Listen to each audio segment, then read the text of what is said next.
On March 4, 2025, President Trump dropped a bombshell on the US-Canada relationship. He imposed a hefty 25% tariff on a range of goods imported from Canada. This aggressive move, initially slated for February but delayed by a month, sent shockwaves through both nations. The tariffs, covering everything from automobiles to lumber, marked a significant escalation in trade tensions. This wasn't the end. Trump further announced plans to slap tariffs on steel and aluminum imports from Canada, scheduled to take effect on March 12, 2025. These actions threaten to unravel decades of economic cooperation and cast a dark cloud over the future of the US-Canada partnership.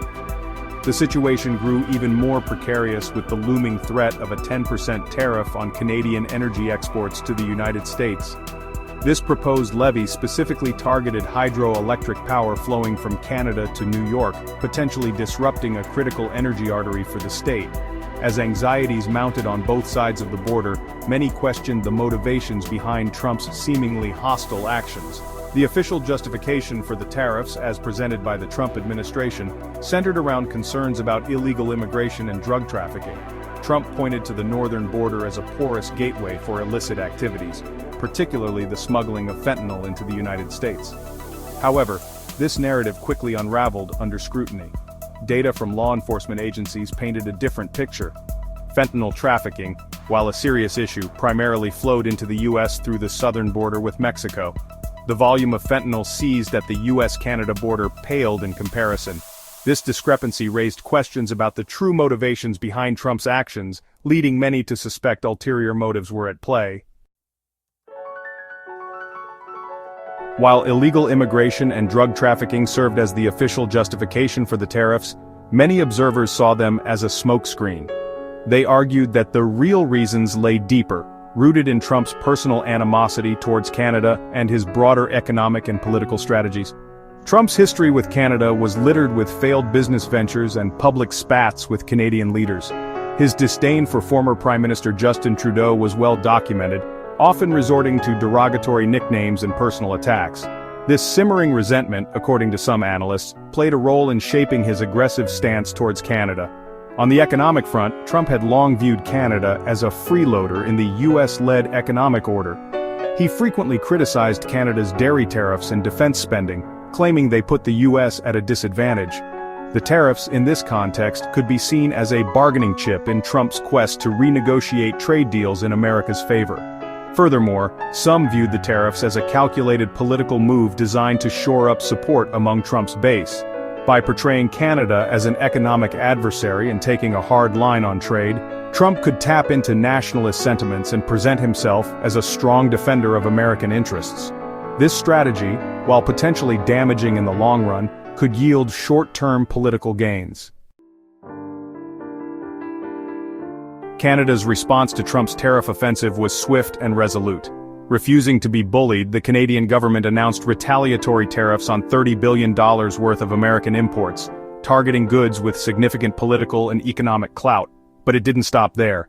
Canada vowed to further escalate its response by slapping tariffs on an additional $86 billion worth of U.S. goods if the dispute remained unresolved.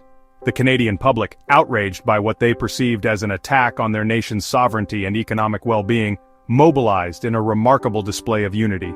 Spontaneous boycotts of U.S. products erupted across the country, with consumers opting for Canadian alternatives. Vacation plans to the United States were canceled en masse, dealing a blow to the U.S. tourism industry. Buy Canadian campaigns gained momentum, urging citizens to support domestic businesses.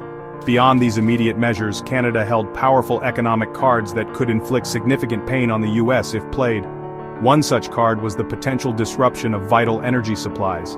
Canada, a major supplier of oil, gas, and electricity to the United States, could leverage its energy dominance to exert pressure on the Trump administration. The potential consequences of such a move, particularly for energy-dependent states like New York, were significant and added another layer of complexity to the already tense situation. The trade war ignited by Trump's tariffs had immediate and far-reaching consequences for both nations. In the United States, consumers felt the pinch as prices for essential goods began to climb. The automobile industry, heavily reliant on cross-border supply chains, faced disruptions and increased costs. leading to predictions of a $3,000 surge in car prices. The energy sector wasn't spared either, with gas prices expected to jump by as much as 30 cents per gallon. The impact was particularly pronounced in states with close economic ties to Canada, such as New York. Upstate communities, reliant on cross-border trade and tourism, braced for economic hardship as the tariffs took hold. The ripple effects of the trade war threatened to disrupt local economies and strain relations between communities on both sides of the border. Within the United States, reactions to Trump's aggressive trade policies were mixed. While some lawmakers, particularly those aligned with Trump's protectionist stance, voiced support for the tariffs as a negotiating tactic, others expressed deep concerns about the economic and diplomatic fallout. Critics argued that the tariffs would harm American businesses and consumers while damaging relations with a key ally. Adding to the controversy was the manner in which Trump implemented the tariffs.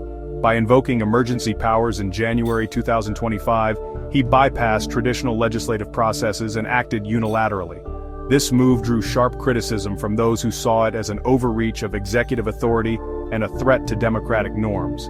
The tariffs also had significant implications for the USMCA, the trade agreement between the United States, Canada, and Mexico that had replaced NAFTA. Trump's actions, seen by many as a violation of the agreement's spirit and letter, cast a shadow over the future of continental trade relations. The tariffs, originally intended to address bilateral issues between the US and Canada, risked unraveling a carefully negotiated trilateral framework, creating uncertainty for businesses and economies across North America.